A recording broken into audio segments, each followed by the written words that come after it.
A sloth, a donkey, and a curious human. Send a prompt and see what they're doing.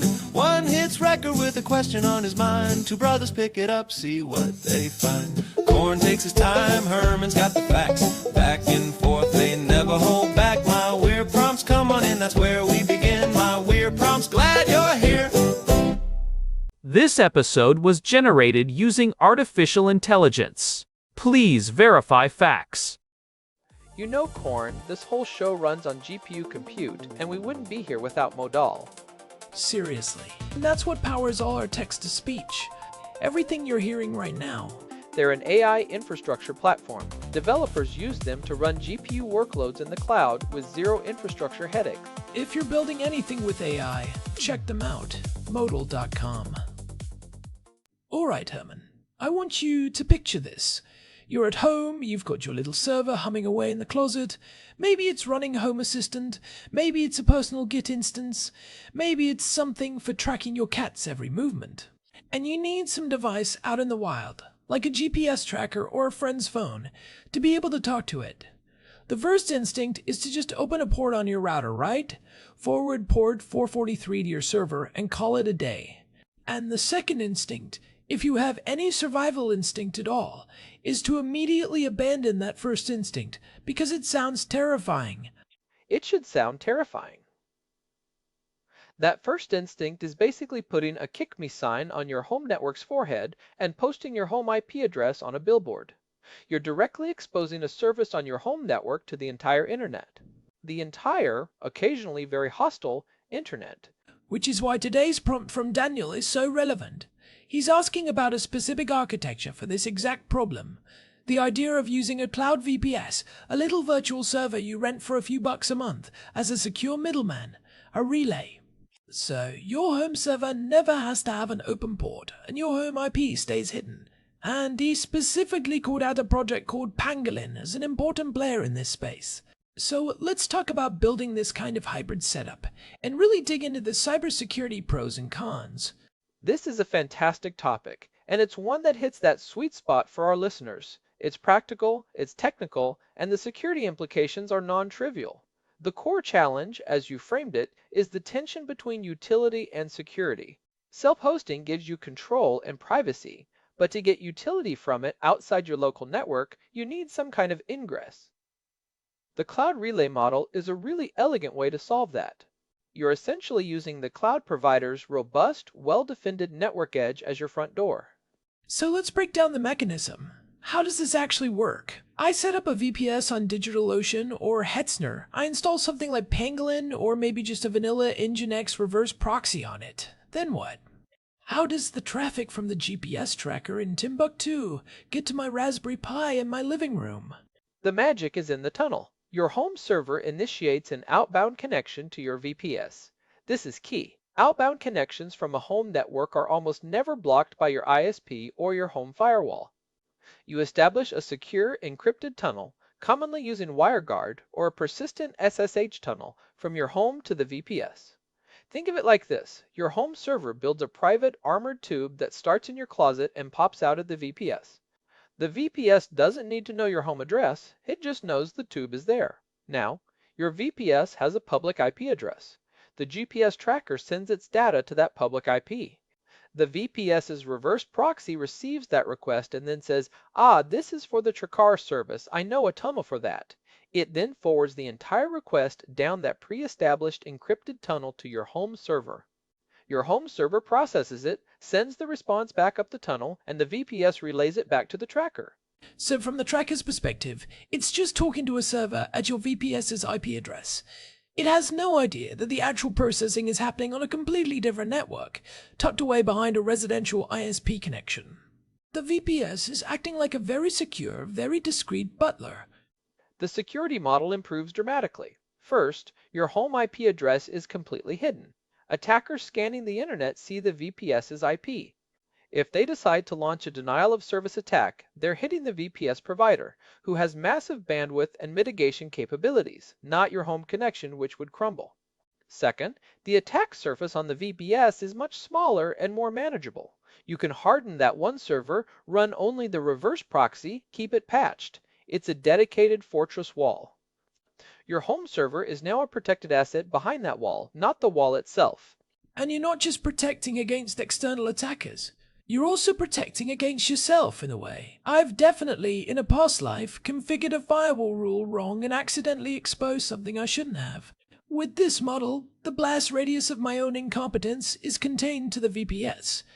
The tunnel from home is outbound only, so even if I mess up the VPS firewall, there's no open inbound path to my home network. That's a crucial point. The outbound-only nature of the connection is the foundational security benefit. But let's get into the practical setup because Daniel mentioned Pangolin specifically. Pangolin is an open-source project designed to automate a lot of this. It's essentially a self-hosted alternative to something like Cloudflare Tunnel. You run a central server component on your VPS, and then you run a client agent on your home server. The agent phones home to the server, establishes the tunnel, and the server handles the public-facing proxying, including automatic HTTPS certificate management via Let's Encrypt. So it takes the manual work out of setting up WireGuard and Nginx configs. You get a web UI to manage your services and routes. Right. And it has some nice features built in, like authentication layers and easy management of multiple services on different subdomains. But, and this is important for our cybersec discussion, it's not a magic security bullet. You're still responsible for the security of the Pangolin server on your VPS. If that server is compromised because you used a weak password or didn't update it, the attacker now controls the relay. They could potentially intercept or modify traffic flowing through the tunnel. It's like hiring that discreet butler, but then leaving the keys to the butler's pantry under the doormat. So we've moved the trust boundary. Instead of trusting your home router and your home server's direct exposure, you're now trusting the VPS provider and the security of your relay software. That's a different set of risks. It is. And that's the fundamental trade-off. You're exchanging the risk of direct exposure for the risk of a compromised middleman. In most threat models for a home user or a small home lab, this is a fantastic trade.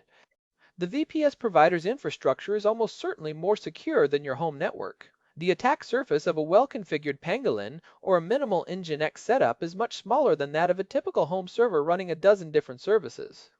But if you're, say, a high-value target, or you're handling particularly sensitive data, you need to think hard about that trust in the middleman.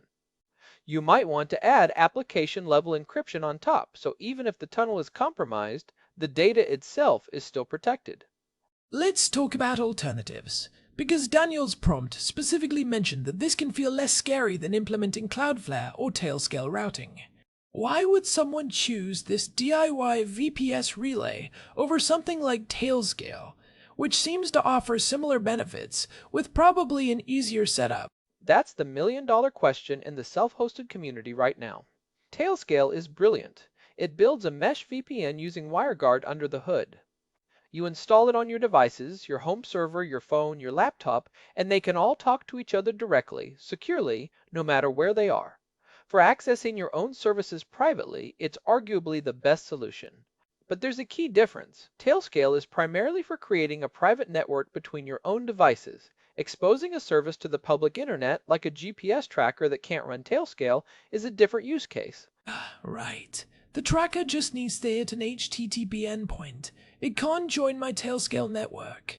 Precisely. Tailscale does offer a feature called Tailscale Funnel, which can expose a service publicly, but it routes through Tailscale's coordination servers and has certain limitations. Cloudflare Tunnel is another major player. It's incredibly robust and free for most use cases. You run their Cloudflare daemon and it creates an outbound tunnel to Cloudflare's edge. Traffic comes in on your domain, goes through Cloudflare's network, down the tunnel to your server. It's fantastic, but it ties you deeply into the Cloudflare ecosystem. You need to use their DNS, their proxy, their certificate management. Some self-hosters have philosophical objections to that level of dependency on a single, albeit very competent, corporation. So the appeal of the Pangolin model is control and independence. You're not routing your traffic through Cloudflare's global network or depending on Tailscale's coordination servers. It's your VPS, your tunnel, your rules. You own the entire stack. That's the core value proposition. It's for the home lab enthusiast who wants maximum control and minimal external dependencies. But that control comes with responsibility. With Cloudflare Tunnel, DDoS protection, web application firewall rules, and global CDN caching are part of the package. With your own VPS relay, you have to think about that yourself. Do you need to configure failed to ban on the VPS to block brute force SSH attempts?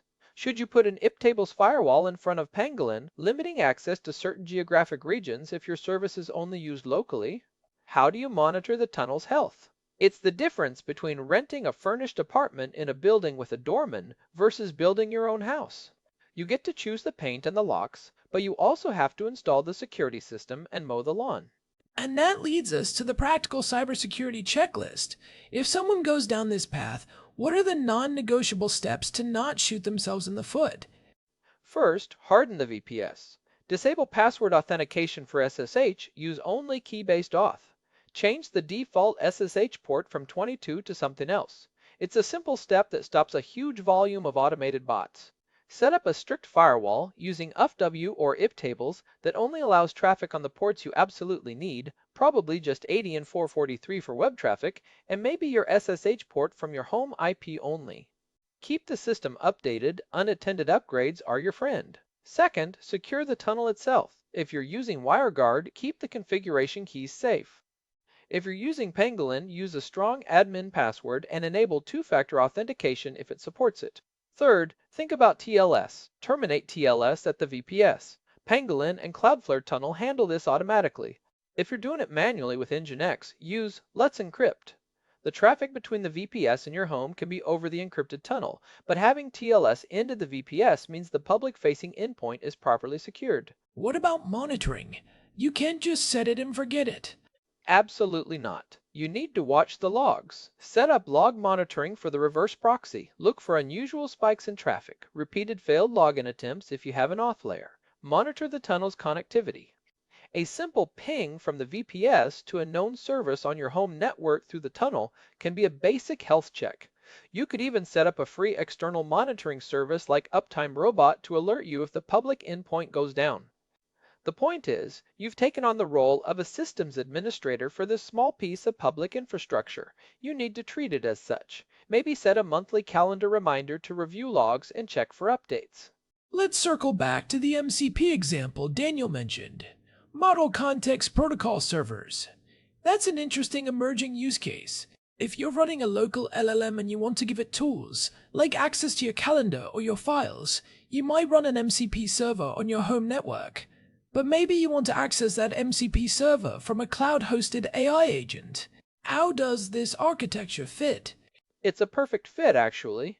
The MCP server runs on your home network. You don't want to expose it directly. You set up a relay on a VPS. The cloud AI agent sends requests to the VPS's public endpoint. They flow down the tunnel to your MCP server. The response goes back up. The AI agent never learns your home IP, and your home server remains shielded. It's a clean, secure way to bridge private and public infrastructure for AI tooling. And it avoids the complexity of trying to get Tailscale or Cloudflare working in a headless, automated cloud environment. You can think of the VPS as a secure API gateway for your home's AI capabilities. So, to sum up the pros, hidden home IP, reduced attack surface on your home network, protection against DDoS on your home connection, full control over the stack, and it solves the expose to the public internet problem for dumb devices. And the cons, you're responsible for securing the VPS, you introduce a potential single point of failure. The VPS itself, you add a small amount of latency for the extra hop, you have a monthly cost, though it's often just $5 to $10, and you take on the maintenance burden of keeping that relay server updated and monitored. It's a shift from being a pure consumer of cloud services to being a hybrid operator. For the right person, a technical self-hoster who values control and understands responsibilities, this is a really powerful pattern. It turns the scary problem of public exposure into a manageable, almost mundane infrastructure task. It democratizes secure self-hosting. You don't need to be a network security expert to implement it, but you do need to be a responsible one to maintain it. Tools like Pangolin lower the barrier to entry for the setup, but the ongoing vigilance is on you. Good stuff. Let's take a quick break, and when we come back, we'll talk about what listeners can actually do this week to explore this for themselves. Sounds good. Alright, we're back. So, practical takeaways. Herman, if someone's listening and this idea clicks, what's their first step? Don't start with your most critical service. Pick a toy. Spin up the cheapest VPS you can find. Hetzner has options for around €4 a month, DigitalOcean for $5. Install Ubuntu server on it. Then, on your home machine, maybe in a Docker container, run a simple static website or a Hello World web app. Try to set up the relay manually first, using WireGuard and Nginx. Follow a tutorial. The goal isn't to have a production system, it's to understand the moving parts, see the tunnel come up, see the traffic flow, make mistakes in a safe environment. The Hello World is a great idea. It removes the pressure. You're not risking your family's photo library or your meticulously curated music collection. You're just trying to get a string of text from point A to point B through a middleman. It's the Hello World of network architecture. Once you've done it manually, then try Pangolin. See how it abstracts away the complexity. Compare the experience. That hands-on experimentation will teach you more than any podcast episode. Second actionable insight, start thinking about your threat model. What are you actually protecting? For most of us, it's privacy and availability. We don't want strangers accessing our stuff, and we don't want our home internet to go down because of an attack. This architecture helps with both. But if you're handling truly sensitive data, you might need additional layers, like application-level authentication on top of the relay. And don't forget the boring stuff. Set up a calendar reminder to log into your VPS once a month and run updates. Check your logs. It's the digital equivalent of taking out the trash. Not glamorous, but essential for a healthy system. It really is. This hybrid cloud home model is where a lot of self-hosting is heading. It acknowledges that while we want the control and privacy of home hosting, the public internet is a utility best accessed through a managed, hardened gateway. It's the best of both worlds. A thought to leave listeners with: as these tools get easier and more robust, does it shift the balance? Does it make decentralized, self-hosted services more viable as a genuine alternative to centralized cloud services for a broader range of applications? Or will it always be the domain of the enthusiast? That's the open question. The friction is certainly decreasing, but the convenience of a fully managed SaaS is a powerful force. I think we'll see more hybrid models, where the user interface and critical logic are in the cloud, but the sensitive data and processing happen at home, connected via these secure relays. It's not all or nothing. It's a spectrum, and this VPS relay pattern is a powerful tool for moving along it. A federated future, maybe. Good stuff, Herman. Thanks as always to our producer, Hilbert Flumingtop. Big thanks to Modal for providing the GPU credits that power this show. If you're enjoying the podcast, a quick review on your podcast app really does help us reach new listeners. This has been My Weird Prompts. I'm Korn. And I'm Herman Poppleberry. Stay curious. See you next time. This episode was produced using Xiaomi Mimo V2 Pro. Text-to-speech by Chatterbox. Thanks for listening to our show, My Weird Prompts, where